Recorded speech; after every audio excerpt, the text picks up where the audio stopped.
Number one is the security situation, but they're so intertwined, they're so codependent that we don't have the luxury of first winning the war or whatever, fixing the security situation and then dealing with reforms. It's not just the parallel processes. In many ways, the reforms process is the prerequisite of our ability to fight back, to survive, to prevail, and to defend ourselves and the others.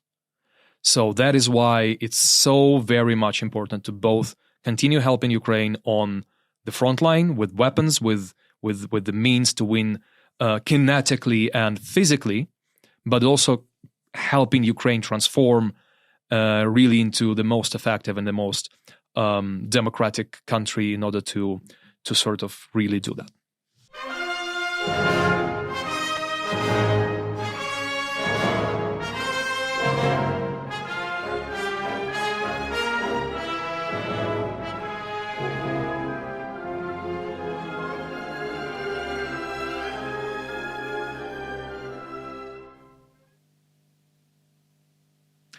Hello. This week on The Edge, we're going to be discussing reforms as Ukraine tries to break away from the legacy of Moscow's imperialism and towards a more European style of society. Our guest is Mykhailo Zhernakov. He's a former judge in the Zaporizhia region here. In 2016, he helped to create the De Jure Foundation. We'll leave a link down below. It's an NGO focusing on improvements to the legal system and anti-corruption efforts. Because even while the war rages all around us, there is concurrently a very strong desire in this nation for change. When we talk about where those changes are most needed, and realistically what can be achieved as Ukraine tries to direct itself into a far brighter future once the shooting stops, and how to combat an enemy that is just as insidious and dangerous as perhaps the Russians themselves. So, Mykhailo, thank you very much for joining us. We very much appreciate it. I know your time is limited, so we're going to get right into it. Thanks. Thanks for having me. Well, it's absolutely our pleasure. This is an important topic. Your emphasis is on legal reform. What is the current state of the legal system in Ukraine? Where are these reforms needed the most? We're getting there, but we're still not there. Say the judiciary, which is our main focus, is one of the least trusted public institutions still in the country. And that's because people see quite a bit of corruption still. People see dependence on politicians and whatnot. And they see deficiencies in the system. It's the system that we inherited from the Soviet Union and actually never had any successful sort of reboot, any big reform that would bring us, the judges that are compatible with what Ukraine is now, right? Mm-hmm. So it's sort of lagging behind quite a bit. It's a remnant. It's a leftover from what we had from the state and the country that we used to have. And this is a part of the country that is still with us, but it's very much incompatible again with what we are now. So that is why we have to transform quite a bit. We have to. Which is getting rid of old corrupt judges, hiring new, better ones, new rules, transparency, anti-corruption measures, and so on and so on. In institutional safeguards from political interference, all these kind of things. So it's a set of rules. It's a lot about HR. It's about hiring, firing, and so on. It's about building institutions, judiciary and otherwise, because you can't have a good legal system. You can't have rule of law when you just have somehow very good judiciary, but very poor bar and very poor prosecution. It doesn't work that way. Mm-hmm. So we have to transform all the things altogether. We've already done quite a bit. And by we, I mean the country in general. The civil society is a strong player in it. But we still have to transform still more than we have achieved. But we're on the right track. Well, because I don't think my audience may understand exactly the difference between what is called like Byzantine law, kind of this law that originates, this legal system that originates from Moscow, which is very dense. The legal code itself is often contradictory. It's built to be obscure and in a way, easily kind of manipulated by the powerful and all the rest of it. I've had my run-in with the Ukrainian legal system here when what's your experience? Well, my apartment was burgled once, so I was the victim of a crime. Yeah. And so that I got introduced to the Ukrainian legal system, the criminal judicial system, and I was shocked at how kind of just overwrought with like everything has to be notarized and in triplicate and this legal form, that legal form. It just seemed to be never ending. And I also, when I lived in Moscow, saw something similar when we would do things like contract law. So can you explain to my audience the difference between an Eastern Moscow kind of style legal code as opposed to what we have in the West? Look, we have there's a lot of usually the division that we have here, or the difference that was this continental law. If you're looking at Europe, right, and there's this English law, right, and they go like, oh, we gotta have this and that, this precedent, there's this. So there's some difference, and people sometimes go like, oh, we'd rather adopt that one because that one works. It's not about the peculiarities of the system or its historic roots. It's about whether it works or not. It's about whether it serves the people or not. And that very much still lies in who is the judge that's adjudicating. It's very much in the law itself. Of course, it has to be non-contradictory. It has to be clear. It has to give people legal certainty. It has to have certain set of things to it that work. But again, in the end, it's whether it works or not. But I think you're right in a way that by design, the Moscow, the Russian system is, and especially during, I think it was exacerbated and then sort of reinvented during Stalin times. Vyshinsky was his prosecutor general, who sort of ideologist behind this all. That as opposed to the liberal Western tradition, where we have rights because we have rights since our birth by sole existence, right? By inalienable human rights. Exactly. There we go. Basically, the notion, the idea is that the rights is something that the state gives to you, and so it can take it back, right? Or so it can do whatever the hell they want with your rights and with you as a person. So that's basically because any rights that you get rights by achieving them, by gaining power or wealth. or because somebody voted that you can do this now. So not really. It's your inalienable rights, isn't it? That's right. That's where we want to. Very different mentality. Absolutely, yes. And that's where we want to go, and that's where we belong, because you can see, Ukraine in many dimensions shows once and once again that we are, democratic, that we value human life, that we want freedom, and it's a very dear thing to us, and so on and so on. That we're liberal in our not in a political, sort of ideology sense, but in a legal philosophy sense, that we believe in human rights. We believe in the Western tradition much more than otherwise. But we unfortunately were for a long time under Soviet, before that Russian occupation, and they imposed this system on us, and we still have, in many ways, both legal in terms of the norms, the rules that are entrenched in the laws, and in tradition in terms of legacy, in terms of the judges, their mentality, on the prosecutors, and so on, that have this sort of still tradition and this idea that they're here to sort of exercise ultimate and unlimited power, and you're insignificant and you can't do much if they don't allow you. So that's something that we want to, and we're trying to run away from. And I'm going to ask you questions about that before I move away from this idea of the difference in kind of a legal code and a legal judiciary system. How much of this is important for Ukraine's integration into the West? Fundamental.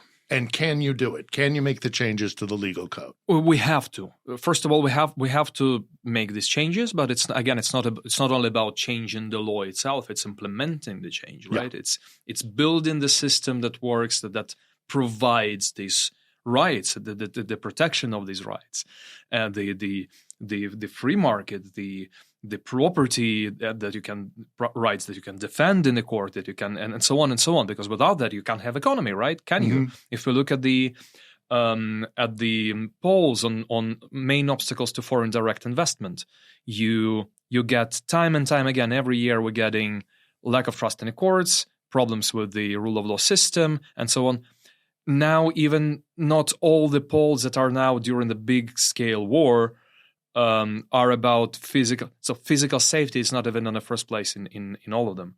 It's the absence of rule of law that scares off investors. And without the investments, you can't rebuild, because it's hundreds of billions or trillions or whatever is the number now.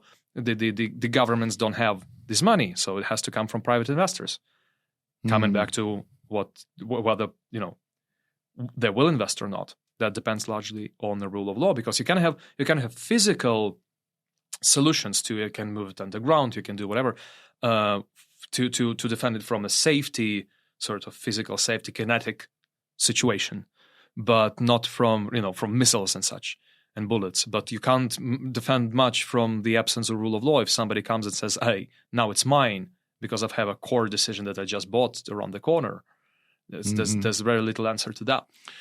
Yeah, I remember how bad it used to be in the early post-Soviet period here in Ukraine. Oh, God forbid, of course. It was a very different thing. And then we had Maidan in 2014, and then we had that very odd kind of weird period between 2014 and 2022, where we had things like Shulkin and Burisma, which is what my American audience might, their only reference to the criminality and the law and corruption here might have been that.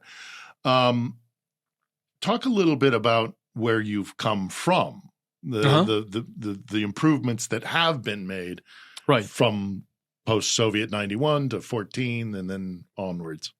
Yes. So we and just also finishing on the EU integration. So now it's called fundamental because it's not my word. It's called fundamental cluster in the EU integration path. Okay.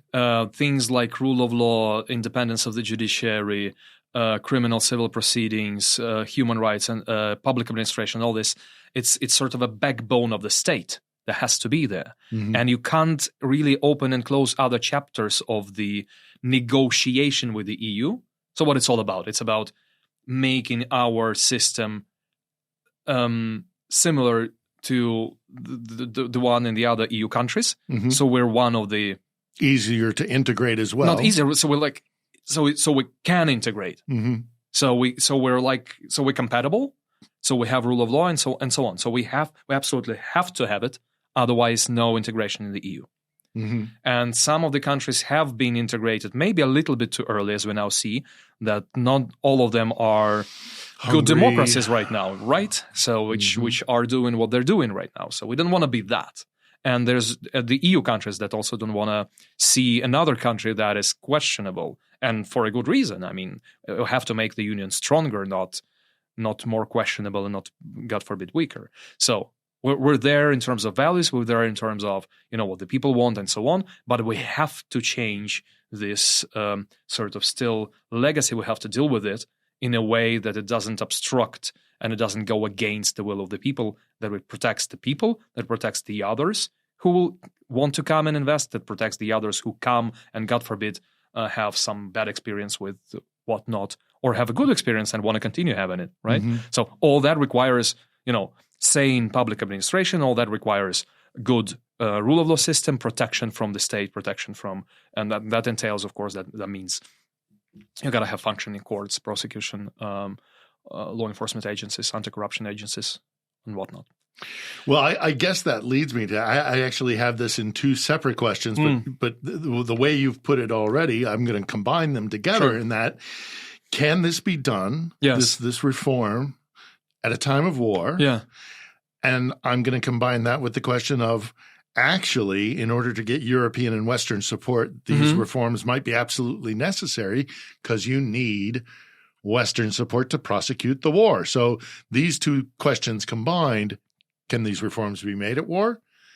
And actually, perhaps even the reforms are part of getting support in order to win the war. Absolutely, yes. Yes to all 2 or 3 or whatever was the number of questions. The general point I'm trying to make. Absolutely, yes.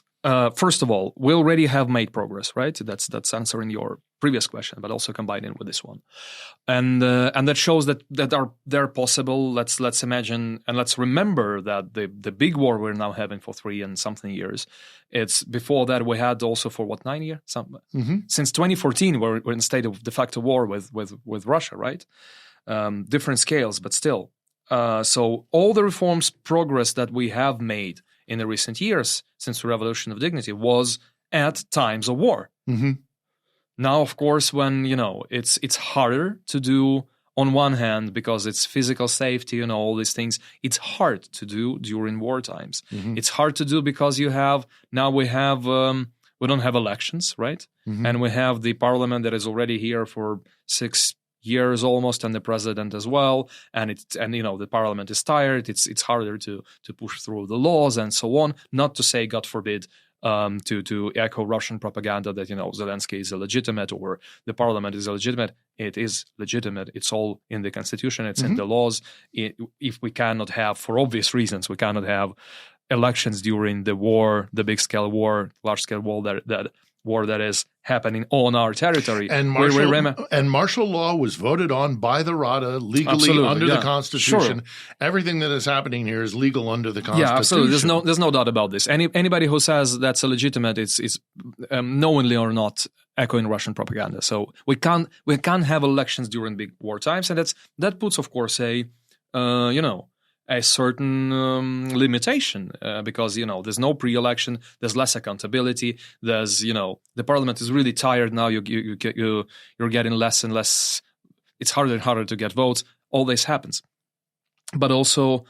And part of your population is living under occupation and isn't able to There we vote. go. Also, physical safety or certain things. Also, you cannot have during martial law, you cannot have certain instruments of advocacy, such as, peaceful rallies, all these kind of things. It's limited. It's not easy, but it's doable. And we have shown, we have progressed so far on the EU integration accession track. At the speed at which no other country that was being accepted progressed. It's light speed at which our government prepared the documents. It's also it may be different on the quality of reforms. There's always discussions. There's always vested interest. I'm not saying it's ideal. God forbid. Now it's also. It's getting harder now because of different dynamics. Because of the Hungarian veto on certain things, including EU accession and so on. But still, it's doable. And certain things, yes, certain aspects you can't really do. That is why we're leaving them for after the martial law, such as the reform of the security service.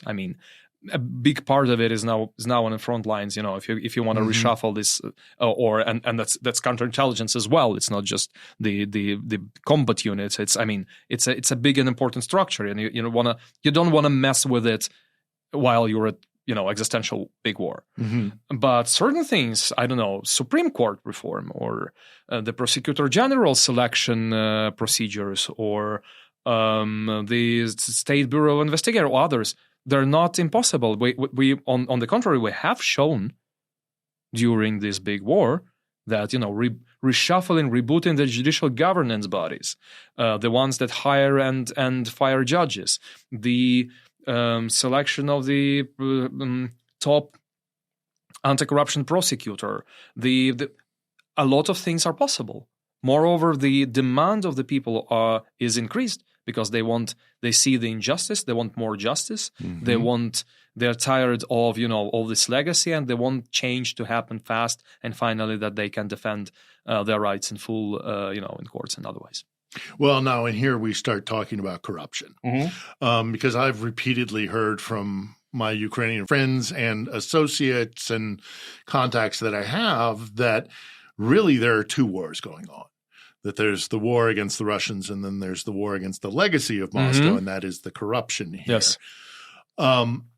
Just how bad is corruption currently in Ukraine, and what needs to be done about it? It depends on how you look at it. What measure do you, by what, how do you measure it? You can't measure it with what do you call it? A ruler? A ruler, yeah, exactly. Or a measuring tape? Exactly. It's your usual instruments. It's more complicated than that. There's a Russian myth that, Ukraine is utterly corrupt and nothing you can do about this. Not true. You could see, on the contrary, not to say it's still very much here, don't take me wrong, but we're building institutions that go in after the people that were already now, that people just several years ago, they were untouchable. The president of the Supreme Court having a $2.7 million bribe just a couple years ago. I mean, it doesn't speak well about the judiciary. And I mean, coming back to what which we started, right? The judiciary is still in a state where these things, unfortunately, are possible. But the discovery is possible because the anti-corruption infrastructure is here. The National Anticorruption Bureau, the investigative agency, the specialized anti-corruption prosecution, the oversight, and the anti-corruption court. That was all built between 2014 and 2018. So just quite recently. And now we have more than 200 verdicts on top corruption cases, ministers, judges, prosecutors, different deputies of different levels, members of the parliament, whatnot. So people who were untouchable before, literally, because the institutions were so weak, you couldn't, they couldn't even think about, prosecuting them. Now we have institutions that can go after anybody. Just recently, the vice prime minister came back from his long business trip to somewhere, and he got a notice of suspicion just right away from the National Anti-Corruption Bureau. The current vice prime minister, that's quite a big one, because of something he did on his previous position, but it doesn't matter. It means that the system works, and the system goes after, if they see a problem, they address it, and that's what matters. So we have to, and again, but this is the infrastructure that has been built after the Revolution of Dignity, a small but very effective, and that's targeting top corruption and white collar crime, kind of deputy mayor and higher. So very limited but very important group of people. But there's still the rest. We have to still tackle, the rest. And one more word about the sort of the society, because there's this thought that or this idea that you have to begin, especially I think the corruptioners, the officials, that they like it. It has to change from within. Like we have to change the mentality. We have to change the people, because if people don't want to give bribes, then nobody will take them. No, I'm sorry. Of course, there's, it takes two to tango, but sometimes people didn't have any other option. If it was about medical services, and you come to, and we had this legacy again in the Constitution. It says that all medicine, basically all medical, basically medicine provided to the people should be free, and it wasn't, because there was never enough money to provide for the healthcare for everybody, every medical service, because the Constitution was adopted back in 1996 when socialists and communists were very much still super influential. Then came the reform of the medical services, the healthcare reform, and then so the primary and they changed quite a bit. So now you can legally come to and then change the way the money flows. basically eliminated corruption, inefficiency, and whatnot. And now the doctors get decent salaries, and people can come and get medical services. It's not all that, but they have on a basic level they have healthcare, and of course they choose the option where it's legal and non-corrupt when they have the ability to, when it's not life and death, or you have to sort of pay the doctor directly, or you have to buy some medicine and provide while everything is supposedly free. So this is the fallacy. This is the lie in which in many ways Russia still lives. When something is declared and it's not there, and everybody has to pretend it's like it's written in the Constitution or wherever it's written. No, we wanna have things. We want to be real. We want to live in the real world. We want to have good healthcare, good legal services, and it's doable. And it's again, when we build the system that works, of course nobody likes corruption. And of course the polls show that overwhelmingly people think corruption is a number one problem, and it has to be tackled. And people very much dislike corruption. People very much want justice and democracy. I agree, but I also do hear voices in Ukraine that are deeply cynical about anti-corruption. Mm-hmm. That really you're just replacing one corrupt official with another, and they're gonna, instead of one guy abusing his power, mm-hmm. somebody else will come in and abuse his power. And especially if you're going to be giving more power to anti-corruption authorities, that they could then abuse that power. There's that concern. And the cynicism even goes to the point of saying, even when we do have corruption cases, it's all for show, and the real deep corruption. That's how cynical, I'm afraid, some Ukrainians are when it comes to looking at. We just talked about this at work, because people, and it's natural, I think. First of all, people are angry now, and very much, the general mood is not ideal. Let's put it mildly.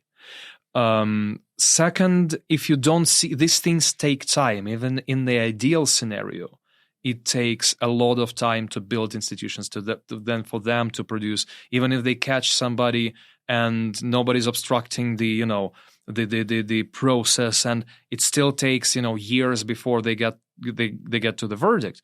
Even sometimes it takes a couple of years in simple cases like bribery. Sometimes grand corruption is about multi-transnational, with like tens and dozens of entities in 12 different countries that transfer money from one to another. That takes a lot of time to mm-hmm. investigate. Of course, if it's transnational, with the other countries and so on, but we're still getting these verdicts. So what I'm trying to say, it may be not obvious to people. People, of course, are dissatisfied generally with the state in many ways because of other things are not moving. But it's the practice shows people like, okay, where do we, if we take this devil's advocate position, right? Okay, it's all for show. Is it all for show that they apprehend the head of the Supreme Court and then he spends time in jail, and or Kolomoisky that is now behind bars, or mm-hmm. The super oligarch? Like, where do we stop? Who's more influential than them? It's very few people in this country. So I mean, it's of course it depends on how you look at it. But if you know what is happening really, then it's not that you start to believe; you just see it happening. Yeah. Well, how do we change that opinion then? Because I remember when they put that statue up outside the central headquarters in Kiev's police department of the Gaishnik. Oh yeah. And I remember when they put that statue up, and everybody was laughing hysterically at them. The attempt was to try to change the opinion, the public opinion of law enforcement, of the law, of how do we change Ukrainians' mentality that there can be, honest to God, legitimate. I don't think we have to change Ukrainian mentality very much, and so there's this notion that which is not without roots, that Ukrainians are sort of by default are against the government because for centuries, it's true, for centuries we haven't had our own government. So any government was foreign, like the Moscows. Of course, we were skeptical to it, to say the least. At the same time, if we look at the opinion polls now, there is one state institution that people like very much. It's the armed forces. When they see performance at the level where the others come and ready to die for you, and are doing that on a daily basis, there's no problem with trust. It's sky high. It's 90-something% or 80-something%, or it's very high. There are other institutions that also have positive balance when they perform. The problem is with performance, not the public. There is, of course, it's always, everybody has its lens. There's some, public perception is not ideal. But when people see good performance, there's no problem. If people see, the police, beating people for nothing, or not prosecuting corruption or other things, or letting go of, not performing no amount of cool communication and like special, things or statues or action, whatever it is. Public affairs campaign. Yeah. No amount of that can change that. If it performs well, then it doesn't really need much advertising. Because we've even had people on the show who have said that they didn't, like, they were victims of war crimes, and that they were afraid to go to a legal system because entanglement in any – and this is, I think, a layover from Moscow, is that any involvement with the state is a bad thing. You're always going to – as an individual, you want to stay as far away from the state as possible, because if you touch it, you're going to get sucked into it, and it's never going to be good for you. So how do we get Ukrainians to recognize that the law is no longer like it was in Moscow, and you can engage with the legal system and not be at a disadvantage? Look, the law is all right. I mean, we can improve it because it's always things to improve, but it's the application of the law. That's why it's about building institutions is so important. We first have to do, I mean, it doesn't have to one follow the other. It's just, but the first in the sense of the most important thing is to build the institutions that would follow what is in the law, that wouldn't try to bend the law or the constitution. We don't have the worst constitution, by the way, apart from certain things we talked about, certain things that the state promised and can deliver. Other than that, it's quite a liberal, and it's quite a strong human right from a standpoint of human rights and the organization of the state constitution. We just have to have the police officers who don't seek bribery and who believe in rule of law, who want to protect human rights. We don't need prosecutors who seek how to profiteer from the certain case and so on and so on. We started building this. We started rebooting this, but we still have to reboot these agencies to the point where they perform, and that's about it. And then the peculiarities of the law and the certain things that we have to certain anomalies or other things that are not ideal in the text of the law, we can change. Of course, we can work on it, but it's not paramount. And we don't have to change. I don't think we have to change public perception much. Again, if we provide the service at a certain acceptable level, I'm not saying ideal from get-go, no. Then people when people see that it's working, they will use it, and they will be happy.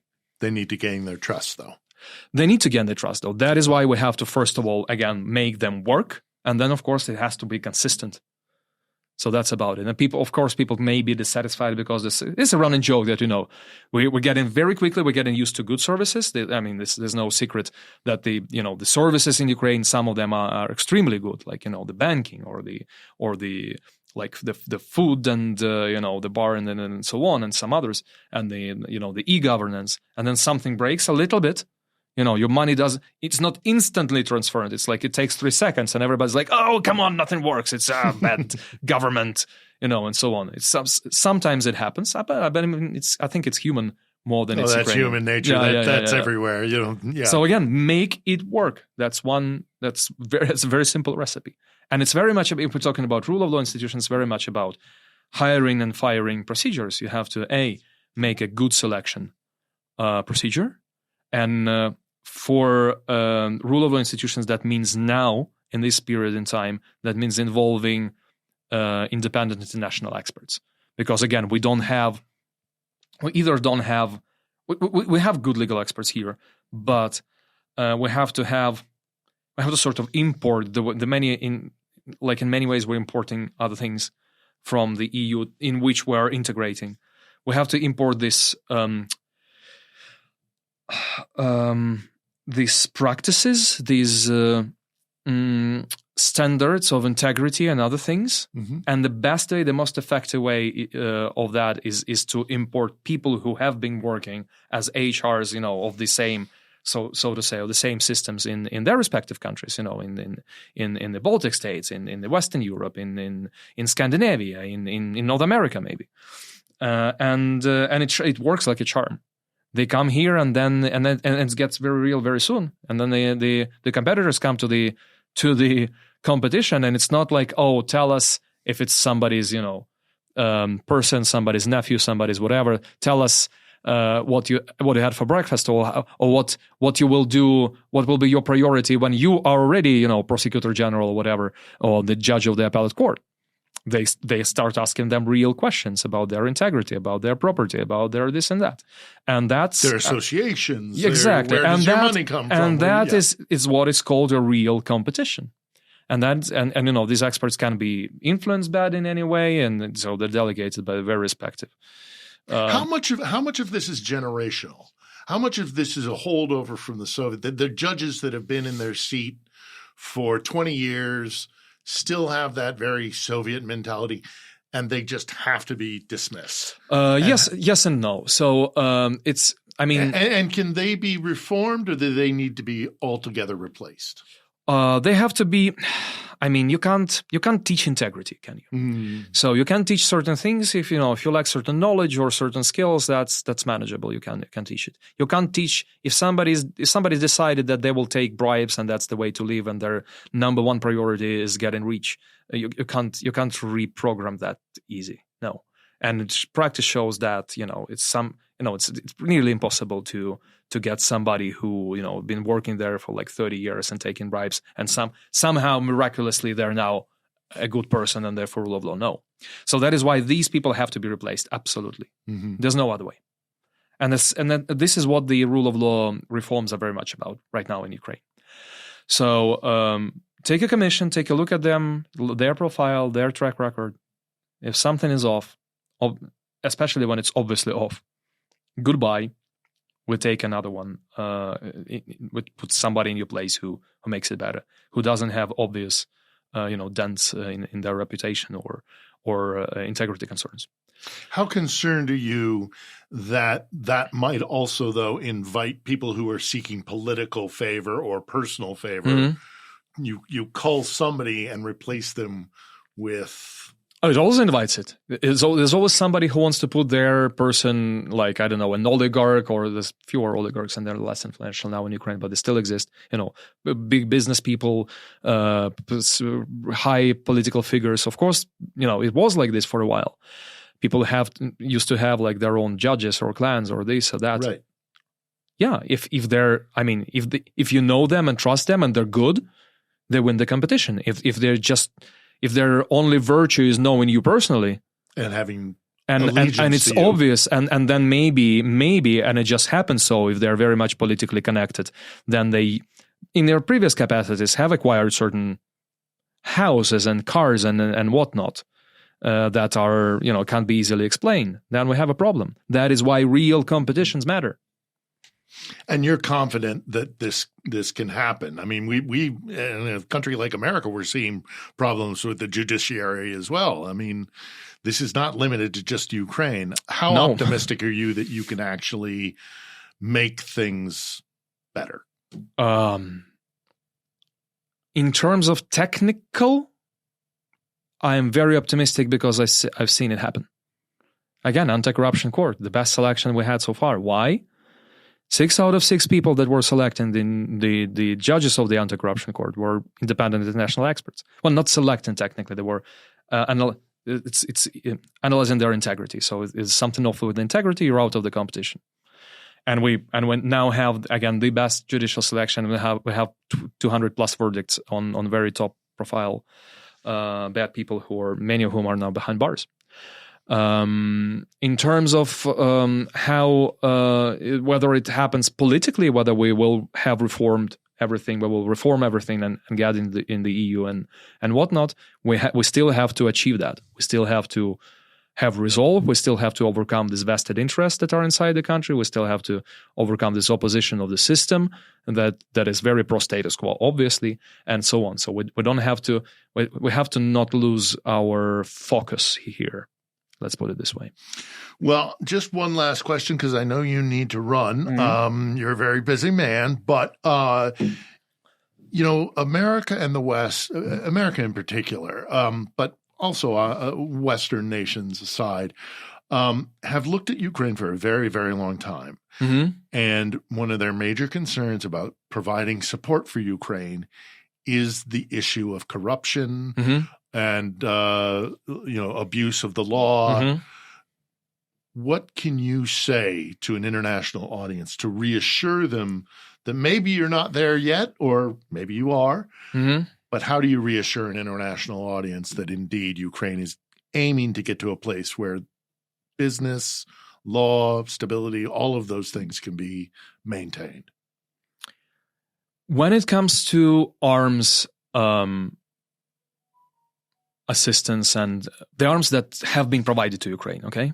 Mm-hmm. I don't think we've seen a single round being sold on maybe I'm exaggerating a little bit, but I mean... well, if that were to come out, there would be hell to pay in Ukraine. The Ukrainian absolutely, people but whatever Russian propaganda tried to portray that, Abrams tanks and whatnot and launchers and doesn't happen. So that's safe. We have a system and it's very. Let me tell you, I can't. First of all, I don't know very much about it, but the things I know, let me tell you, there are systems that how to track them and how to not let that happen. Mm-hmm. So we can handle it. We can handle many things on the front line, as you can see, right? Mm-hmm.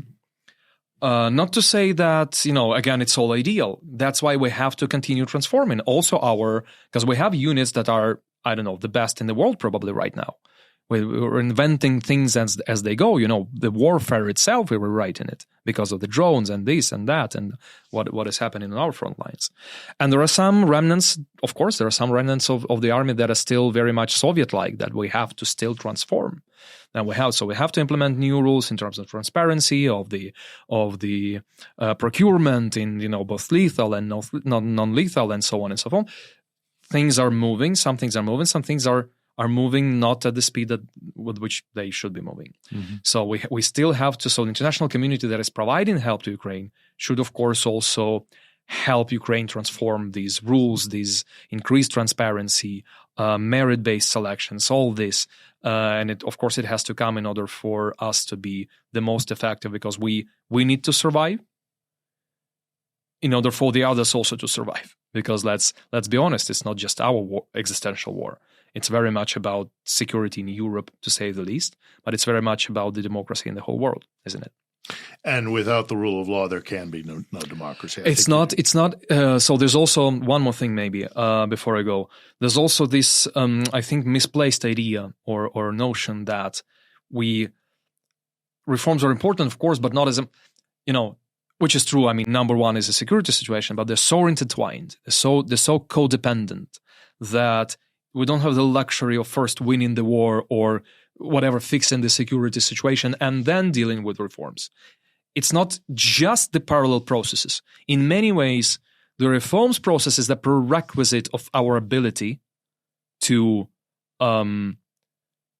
fight back, to survive, to prevail, and to defend ourselves and the others.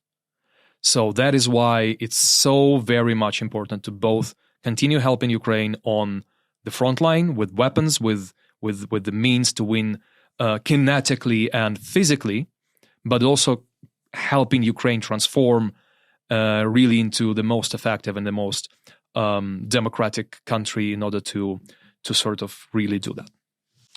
Yes, well, absolutely, and that's why we're here in Kiev to support you in that effort. So thank you very much for that, and thank you for the whole democratic world for supporting Ukraine. This means the world to us, but it also means the world to the world. I hope.